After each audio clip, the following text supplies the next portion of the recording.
This is day 13 of our Advent devotions, looking at the genealogy of Jesus Christ recorded in Luke's Gospel, chapter 3, verses 23 to 38, if you want to reference any of the names and how we've been going through that.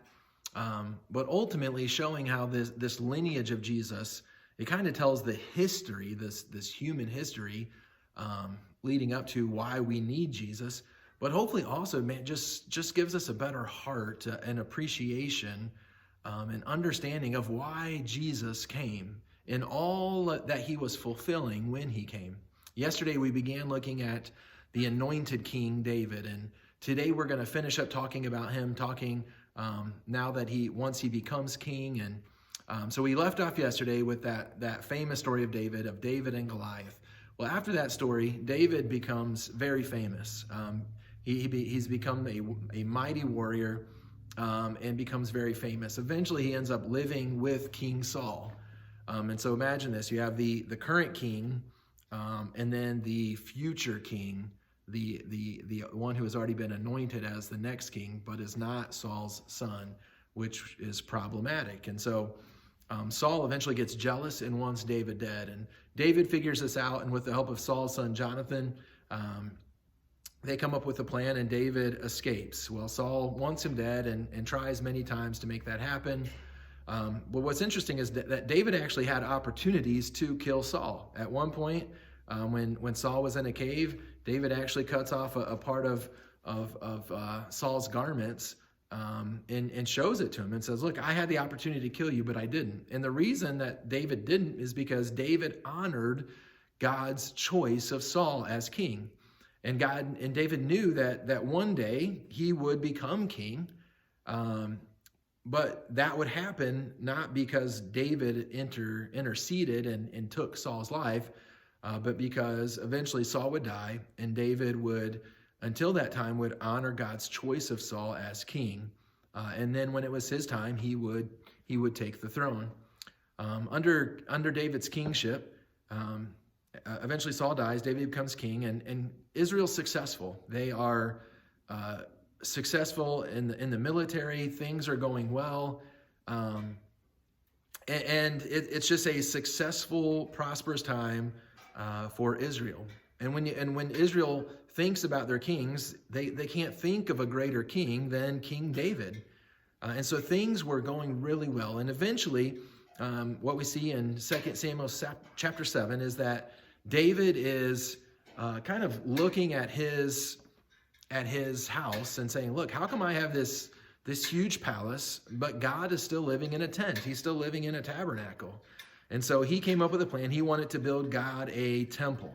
He was going to build a permanent place for God. And so that night, David had told the prophet Nathan that. And then God comes to the prophet Nathan in a dream, and eventually and says this, and this would be passed on from the prophet to David.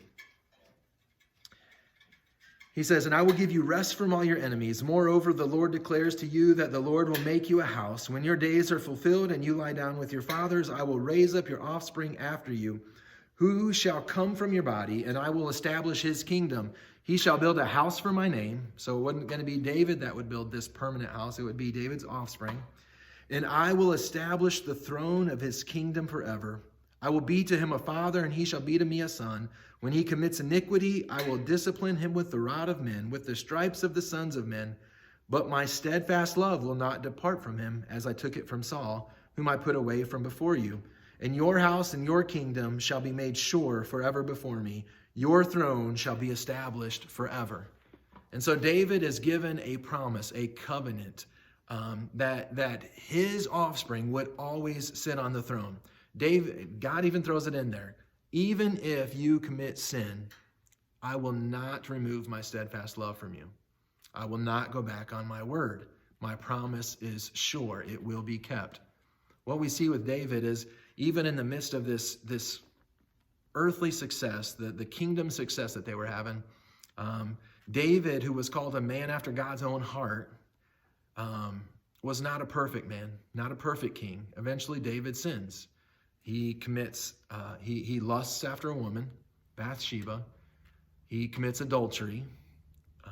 He eventually has her husband killed.